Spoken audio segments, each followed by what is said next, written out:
Dear students, Durga tutorial के online classes में आपका स्वागत है। हम आपको आज पढ़ाने जा रहे हैं 10th क्लास मैथमेटिक्स का पहला चैप्टर वास्तविक संख्याएं यानी रियल नंबर का पार्ट 3। पिछले लेक्चर में हम आपको प्रैक्टिस क्वेश्चंस दिए थे। आइए उन क्वेश्चंस पर हम लोग थोड़ा सा विचार कर लेते हैं। तो ये जो आपका पहला सवाल है, इसमें जो आप दो नंबर देख रहे हैं 616 और ये आपका जो है 32, इसका मौसा आपको निकाल देना है। यानी कि यहाँ पर आप लिख देंगे अभिष्ट संख्या बराबर 616 और 32 का मौसा। अब आइए दूसरे सवाल पर विचार कर लें। यहाँ पर आपको 12 और 18 का लौसा निकालना है। ये देखिए तीसरे सवाल में आपको 420 और 130 का मौसा निकालना है। चौथे सवाल में 504 और 735 का आपको मौसा ज्ञात करना है। और ये आपका पांचवा सवाल है, इसमें भी आपको 620 और 840 का मौसा निकालना है। पूरा सॉल्यूशन आपको डिस्क्रिप्शन बॉक्स में मिल जाएगा। अब हम आते हैं आज के टॉपिक पर। आज का टॉपिक हमारा है संख्याओं के प्रकार। ये आपको थोड़ा सा हम पीछे की ओर ले चलते हैं। 9th क्लास में वैसे आप पढ़ चुके हैं, लेकिन यहाँ पर थोड़ा सा आपको सिलेबस को यहाँ समझने के लिए ये जरूरी चीज़ें हैं। तो हमारी जो गिनती की संख्या है 1 2 3 4 5 एंड सो ऑन अनंत तक बढ़ें, तो उनको हम लोग प्राकृत संख्या यानी नेचुरल नंबर के नाम से जानते हैं। प्राकृत संख्याओं में जब हम शून्य को शामिल कर लेते हैं तो जो समूह हमें प्राप्त होता है उसको हम लोग पूर्ण संख्या के नाम से जानते हैं। यानी 0 1 2 3 4 5 इस तरह से अनंत तक हम बढ़ेंगे तो पूर्ण संख्या का समूह कहलाएगा। जब पूर्ण संख्याओं के साथ साथ उनके ऋणात्मक संख्याओं को भी शामिल कर लेते हैं तो हम उन्हें पूर्णांक कहते हैं। पूर्णांक दो प्रकार का होता है, धन पूर्णांक और ऋण पूर्णांक। परमेय संख्या की बात करते हैं, जिससे हमको यहाँ पर बहुत ज़्यादा मतलब है। तो वे संख्याएं जिन्हें p बटा q के रूप में लिखा जा सकता है, जहाँ p और q पूर्णांक हैं और q शून्य के बराबर नहीं है, उसको हम लोग परमेय संख्या के नाम से जानते हैं। यानी कि परमेय संख्या को हम लोग p बटा q के रूप में लिख सकते हैं, लेकिन q 0 नहीं होना चाहिए। अपरमेय संख्या की बात करेंगे तो वे संख्याएं जिन्हें p बटा q के रूप में नहीं लिखा जा सकता है, उसको हम लोग अपरमेय संख्या कहते हैं। और परमेय और अपरमेय संख्याओं के मेल से जो संख्याओं का समूह प्राप्त होता है, उसको हम लोग वास्तविक संख्या या रियल नंबर के नाम से जानते हैं। और इसी समूह के नाम पर आपका चैप्टर भी है, रियल नंबर यानी कि वास्तविक संख्या। अब हम एक बहुत ही महत्वपूर्ण प्रश्न की चर्चा करने जा रहे हैं। ये आप स्क्रीन पर देखिए। सिद्ध करें कि √2 एक अपरमेय संख्या है।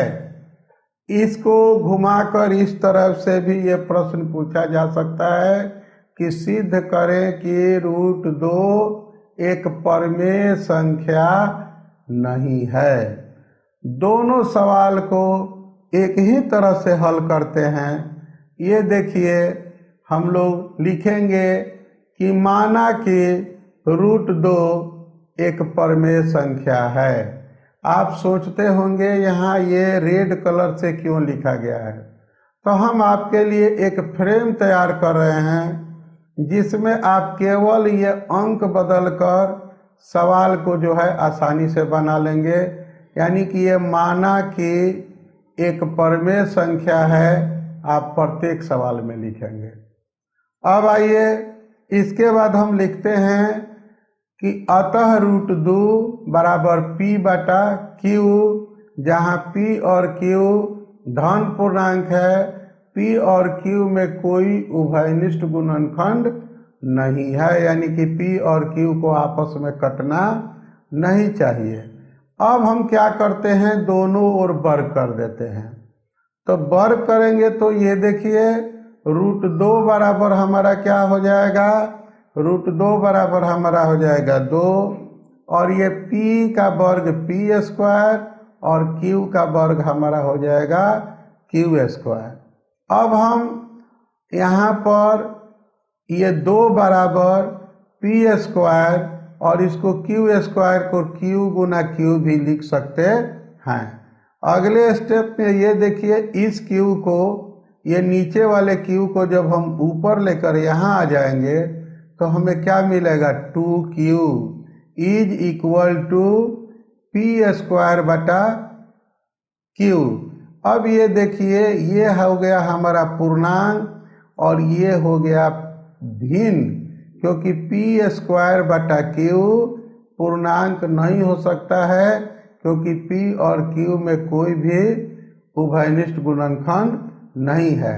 अब यहाँ पर हमें एक ऐसी स्थिति की प्राप्ति होती है पूर्णांक बराबर भिन्न, जो कि गलत है।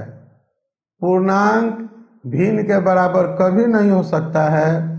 इससे हम कह सकते हैं कि हमारी जो मान्यता थी, यहाँ जो हमने अपनी मान्यता को मानी है कि √2 एक परमेय संख्या है, हमारी मान्यता ही गलत है, अर्थात √2 परमेय संख्या नहीं है। परमेय संख्या नहीं है तो क्या है, एक अपरमेय संख्या है। तो हम यही लिख देंगे, ये हमारे सवाल का जो है हल हो गया। आइए विचार करते हैं हम अगले सवाल पर। अब यहाँ √2 के जगह पर आप √3, √5, √7, √11 लिखकर अलग अलग सवाल बनता है, उसको बनाने का अभ्यास कर सकते हैं। ये देखिए √2 के जगह पर हमने क्या कर दिया, यहाँ पर आपको √3 कर दिया। जहाँ जहाँ पर आपको √2 था वहाँ वहाँ पर आपको √3 हो जाएगा। आप पिछले सवाल की ओर चलिए, ये देखिए ये रहा आपका पिछला सवाल। माना कि √2 एक परमेय संख्या है, ये चीज वही रह जाएगा, माना कि, और यहाँ √2 के जगह पर क्या हो जाएगा, √3। तो माना कि √3 एक परमेय संख्या है।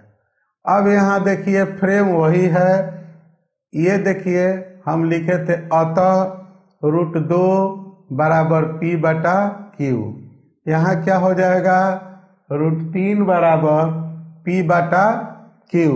बाकी चीजें पिछले सवाल और इस सवाल में ये देखिए समान है।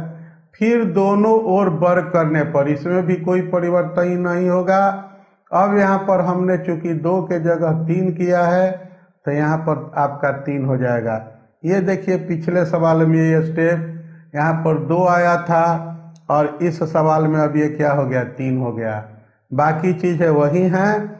अब ये 3 बराबर हो गया आपका ये देखिए ये पिछले सवाल में वही चीज़ था। देख लीजिए एक बार पिछले सवाल को, ये देखिए P² बटा Q गुना Q, यहाँ से एक Q को हम लाए थे। अब चूंकि हम √2 के जगह √3 किए हैं तो ऐसा रूप हो जाएगा 3Q बराबर P² बटा Q। हमें बाकी बात वही हो गया, पूर्णांक बराबर भिन्न, जो संभव नहीं है, इसलिए हमारी मान्यता गलत थी।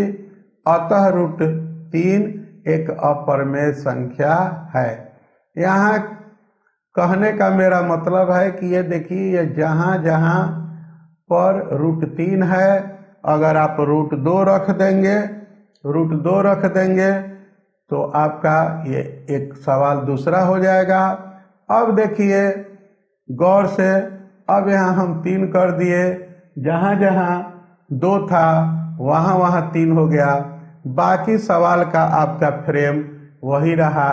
तो आपको इस सवाल को लिखने का अभ्यास करना पड़ेगा कि माना कि √3 एक परमेय संख्या है, अतः √3 बराबर P बटा Q, जहाँ P और Q धन पूर्णांक है, दोनों में कोई उभयनिष्ठ गुणनखंड नहीं है।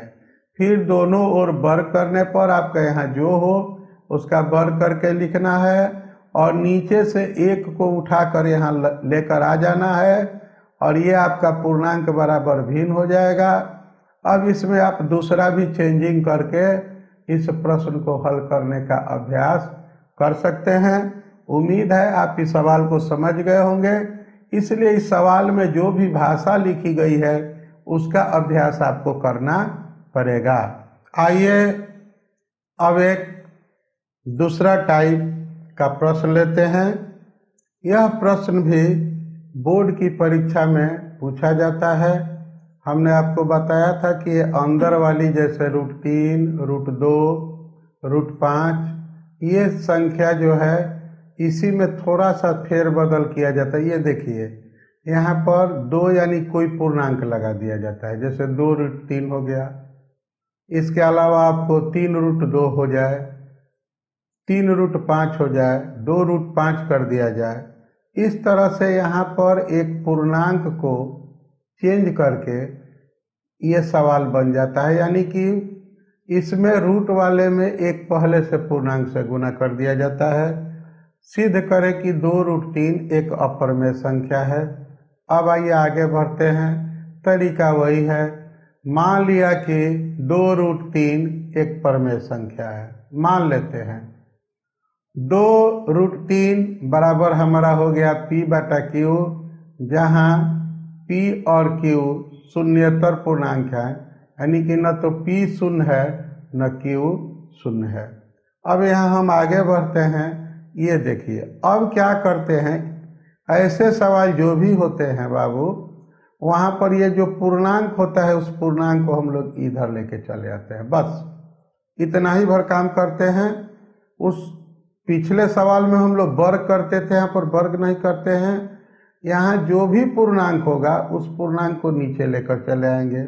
अब यहाँ क्या मिल जाएगा, ये देखिए ये हो गया अपरमेय संख्या, क्योंकि हम सिद्ध कर चुके हैं कि √3 अपरमेय संख्या है। और ये हमारा हो गया भिन्न, यानी कि परमेय संख्या हो गया। तो अपरमेय बराबर परमेय, यह एक विरोधाभास है, यानी कि गलत है। जैसे पिछले सवाल में हमने लिखा था जो कि गलत है, आप उस भाषा को भी यहाँ लिख सकते हैं कि जो कि गलत है। विरोधाभास की जगह लिख सकते हैं जो कि, यहाँ ये हटाकर गलत है भी लिख सकते हैं। तो इस आधार पर हम कह सकते हैं कि हमारी मान्यता गलत है, इसलिए 2√3 परमेय संख्या नहीं है, यानी कि अपरमेय संख्या है। इस तरह से ये आपका सवाल बन गया। एक और एग्जाम्पल से विचार कीजिए। देखिए हमने फिर क्या किया, पिछले सवाल और इस सवाल में देखिए हमने कहा था कि अंदर वाला √2 है, √3 है, √5 है, और बाहर एक पूर्णांक ले लिए। पिछले सवाल पर नजर डालिए, ये था 2√3, इस बार हमने कर दिया 3√2। लिखने का तरीका सेम होगा कि माना कि 3√2 एक परमेय संख्या है। ये देखिए आपका सवाल लिखने का खाका फ्रेम जो है सेम है, यही चेंज हो रहा है। ये देखिए पिछले सवाल में यही लाइन कैसे लिखा गया था कि माना कि 2√3 एक परमेय संख्या है, और इस सवाल में हम ऐसे लिख दिए 3√2 एक परमेय संख्या है। परमेय संख्या है तो क्या होगा, 3√2 बराबर P बटा Q, जहाँ P और Q शून्येतर पूर्णांक हैं। फिर वही बात हमने बताया कि यहाँ जो होता है गुणक, उसको यहाँ लेकर आ जाते हैं। तो √2 बराबर हो गया P बटा 3Q, तो ये हमारा हो गया फिर अपरमेय बराबर परमेय, जो कि एक विरोधाभास है, यानी गलत है। यह हमारी गलत मान्यता के कारण उत्पन्न हुआ है। अतः 3√2 एक अपरिमेय संख्या है। यहाँ पर आप देख रहे हैं कि केवल इस संख्या को हम लोग बदल देंगे तो हमारा सवाल बदल जाएगा। ये देखिए, संख्या बदल दिए, सवाल बदल गया, यहाँ संख्या बदल दिए, सवाल बदल गया। यानी कि जो बात काले अक्षर से लिखा गया है वो हर सवाल में वैसे ही लिखा जाएगा, जो हरा या लाल से लिखा गया है उसी को चेंज करना है। एक और प्रश्न की चर्चा करते हैं। ऐसे प्रश्नों में होता है कि ये 1/√2, 1/√3, 1/√5, 1/√7 यानी कि उसको पलट दिया जाता है। हम लोग कैसे बनाएंगे? तो ये देखिए, 1/√2 है तो नीचे जो भी है उसे ऊपर नीचे गुना कर देते हैं। तो ये हमारा क्या मिल गया? √2/2 यानी कि 1/2√2।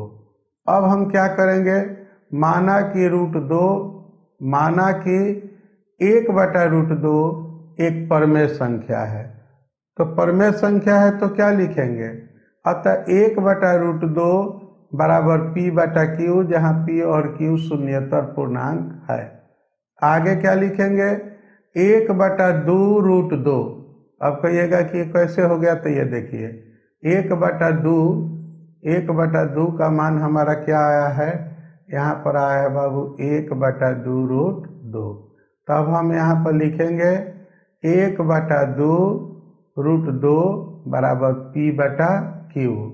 अब इसको चीज को यहाँ ऊपर लेकर आ जाएंगे तो ये हो जाएगा, ये देखिए, √2 बराबर 2p/q। फिर हमारा आ गया अपरिमेय बराबर परिमेय, जो कि गलत है, एक विरोधाभास है। यह हमारी गलत मान्यता के कारण हुआ है, इसलिए 1/√2 एक अपरिमेय संख्या है। आप चाहें, ये देखिए, ये चीज आपके समझने के लिए है। आप चाहें तो इस चीज को लिखने, आप यहाँ से अपना सॉल्यूशन का शुरुआत कर सकते हैं।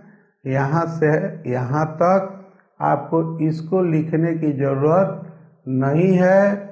ये आपको समझने के लिए हमने यहाँ पर दे दिया है कि इस स्टेप को 1/√2 को अचानक हम 1/2√2 कैसे कर दिए, ये आपको समझने के लिए है। आप अपना सॉल्यूशन यहाँ से लेकर यहाँ तक ही लिखेंगे। आगे बढ़ते हैं।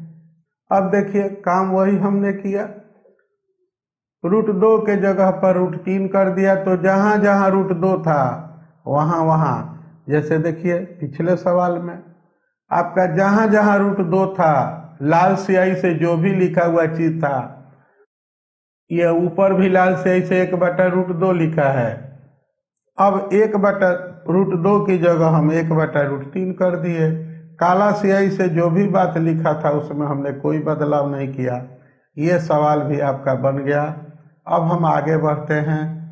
ये देखिए, जैसे हमने बताया था ना आपको 3√2 एक अपरिमेय संख्या है, उसी चीज को यहाँ पर हम पलट दिए हैं। इसको कैसे लिखेंगे? ये देखिए, ये भी आपको समझने के लिए हमने कर दिया है। जो भी ये रूट है, √2/√2 करके हम कर दिए 1/6√2। ये भी आपको समझने के लिए है। बाकी स्टेप वही लिखेंगे कि माना कि 1/3√2 एक परमेय संख्या है, अतः 1/3√2 बराबर p/q, जहाँ p और q शून्येतर पूर्णांक है। अब हम लिखेंगे 1/6√2 p/q, जो कि गलत है। इसको ऐसे भी लिख सकते हैं, √2 बराबर 6p/q। तो ये आपको हो जाएगा अपरिमेय बराबर परिमेय, अपरिमेय बराबर परिमेय, जो कि एक गलत है, विरोधाभास है, इसलिए हमारी मान्यता गलत है। अतः 1/3√2 एक अपरिमेय संख्या है। इसमें आप अंक बदलकर कई सवाल तैयार कर सकते हैं। इसको एक टाइप के रूप में रखिएगा। इन्हीं में से कोई एक सवाल को बोर्ड की परीक्षा में पूछा जाता है, लेकिन ये सिद्ध करने वाला सवाल, एक सवाल निश्चित रूप से हर साल 2 नंबर का आपको पूछा जाता है। आगे बढ़ते हैं। सिद्ध करें कि 3 + 2√5 एक अप्रमेय संख्या। ये देखिए, ये 3 + 2√5। ऐसे सवाल को बनाने का तरीका क्या है? मान लेते हैं कि 3 + 2√5 एक प्रमेय संख्या है। तो हमारा क्या हो गया? 3 + 2√5 p/q हो गया। अब हम क्या करेंगे? इस चीज को देखिए, इस चीज को बाएं तरफ रहने देते हैं और यहाँ जो भी है, जोड़ हो घटा हो, उसे नहीं घबराना है, इधर लेकर चले आते हैं। तो इधर लेकर चले आए तो अब क्या करेंगे? बटा के जोड़ करेंगे तो ये हो जाएगा, ये q लघुत्तम हो गया, तब p - 3q/q हो जाएगा आपको। ये देखिए 2√5 = p - 3q/q।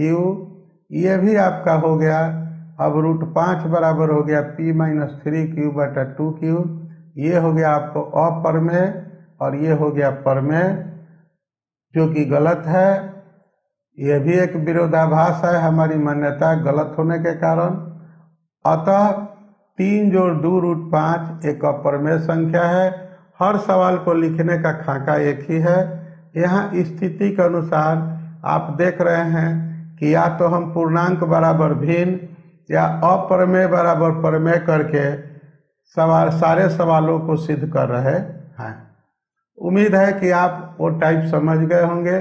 आइए, ये प्रश्न जो आपके स्क्रीन के ऊपर नजर आ रहा है, यह प्रश्न बोर्ड की परीक्षा में रेयर केसेज में एक आध बार पूछा गया है, फिर भी आपके सिलेबस में है, बोर्ड मॉडल क्वेश्चन है। हम आपको समझा देते हैं। ये देखिए, दर्शाइए कि कोई विषम पूर्णांक 6q + 1, 6q + 3, 6q + 5 के रूप में लिखा जा सकता है। यहाँ पर अगर हम यूक्लिड विभाजन प्रमेयिका का सहारा लें तो कोई भी आपको बताए हैं कि धनात्मक पूर्णांक को a = bq + r के रूप में लिख सकते हैं। r का मान 0 से लेकर, यानी कि यहाँ पर आपको r का मान, r यही है, तो r का मान, ये देखिए r का मान हम 0 रख सकते हैं, 1 रख सकते हैं। देखिए b का मान 6 रख देंगे तो a बराबर हो जाएगा 6q + r। अब r का मान क्या क्या हो सकता है? 0, 1, 2, 3, 4, 5 तक तो रखेंगे तो a बराबर क्या मिला? 6q, 6q + 1, 6q + 2, 6q + 3, 6q + 4, 6q + 5। अब देखिए, सम संख्या उसको कहते हैं जो 2 से विभाज्य हो। तो 6q को हम ऐसे लिख सकते हैं, 6q को, इस 6q को 2 × 3q, और यहाँ पर ये देखिए ये वैसे ही रहेगा। 6q + 2 को हम लोग 2 × 3q + 1 के रूप में लिख सकते हैं। 6q + 4 को 2 × 3q + 2 के रूप में लिख सकते हैं। तो आप देख रहे हैं कि ये, यानी कि 6q, ये आपको, यानी कि आपका ये, और ये, यानी कि ये आपको क्या है? सम पूर्णांक है। तो जो बाकी बच गया आपको 6q + 1, 6q + 3, 6q + 5, ये विषम संख्याएं हैं। यानी कि किसी भी विषम धनात्मक पूर्णांक को हम लोग 6q + 1, 6q + 3, 6q + 5 के रूप में लिख सकते हैं। यहाँ 6 के जगह पर 3 करके या 4 करके आपसे प्रश्न पूछा जा सकता है। आप उसका खाका यही रहेगा, बस अगर 4 पूछा जाए तो यहाँ 4 कर दीजिएगा, 3 पूछा जाए तो यहाँ b का मान 3 कर दीजिएगा। उसके अनुसार आपका r का मान जो है वह b से 1 कम होगा। आगे बढ़ते हैं। ये देखिए, वही जो हम कहना चाहते थे, सवाल आपके सामने स्क्रीन के ऊपर है, लिखेंगे वही तरीका है जैसे पिछले सवाल में देखिए क्या लिखे थे। यूक्लिड विभाजन प्रमेयिका से यहाँ भी हम लिखेंगे, यूक्लिड विभाजन प्रमेयिका से a = bq + r, b = 4 रख दिए, तो इसको a बराबर 4q प्लस आर हो गया। तो ये हो गया 4q प्लस आर, आर में 0 1 2 3 रख दिए। ये आपका आ गया क्या, a बराबर 4q जोड़ 1 4q जोड़ 2 4q जोड़ 3। अब इसको हम 4q को 2 गुना 2q रख सकते हैं और यहाँ 4q प्लस 2 को 2 गुना 2q प्लस 1 के रूप में लिख सकते हैं। तो यहाँ देखिए ये 2 पहला और तीसरा यानी कि आपका फर्स्ट और थर्ड सम होगा, बाकी जो बच गया वह आपका विषम होगा। तो यह साबित हो गया कि किसी भी विषम पूर्णांक को आप 4q प्लस 1 4q प्लस 3 के रूप में लिख सकते हैं। यह भी प्रश्न आपका हल हो गया। उम्मीद है कि आप समझ गए होंगे। अब हम एक और प्रश्न लेते हैं। एक बार ये बोर्ड की परीक्षा में पूछा गया है कभी। जांच कीजिए कि किसी प्राकृत संख्या n के लिए संख्या 6 के पावर n जो है वह 0 पर समाप्त हो सकती है या नहीं। तो ये देखिए, किसी भी संख्या के अंत में 0 होने के लिए यह जरूरी है कि वह 2 और 5 या दोनों से विभाजित हो। अतः उस संख्या के गुणनखंड में 2 और 5 2 हो या 5 हो या दोनों हो, इसका होना बिल्कुल जरूरी है। यानी कि 6 के पावर n को हम कैसे लिख सकते हैं, 6 का अभाज्य गुणनखंड करेंगे 2 गुना 3 का पावर हो गया n, तो यह आया 2 के पावर n गुना 3 का पावर n। ये देखिए इसमें 5 नहीं है, 6 के पावर n के गुणनखंड में 5 नहीं है, इसलिए यह संख्या 0 पर समाप्त नहीं हो सकती है। ये प्रश्न आपका सिद्ध हो गया। अब ये देखिए एक महत्वपूर्ण प्रश्न है। 5 गुना 7 गुना 13 प्लस 5 एक भाज्य संख्या है, आपको बताना है। 5 गुना 7 गुना 13 जोड़ 5 है। इसमें से देखिए ये यहाँ भी 5 है और यहाँ भी 5 है, 5 हमने कॉमन ले लिया। कॉमन ले लिया, अंदर बचा 1 गुना 7 गुना 13 91 और उसमें जोड़ दिए 1, हमारा क्या आ गया 5 गुना 92। अब हम इसका अभाज्य गुणनखंड करेंगे तो 5 गुना 2 गुना 2 गुना 23। अब ये पूरी संख्या का जो हमारी ये दी हुई संख्या उसका अभाज्य गुणनखंड हो गया। तो इस आधार पर हम कह सकते हैं जब इसका अभाज्य गुणनखंड हो गया तो यह संख्या ऑटोमेटिक भाज्य हो गई। तो ये हमारा चूंकि दी हुई संख्या का अभाज्य गुणनखंड किया जा सकता है, अतः यह संख्या एक भाज्य संख्या है।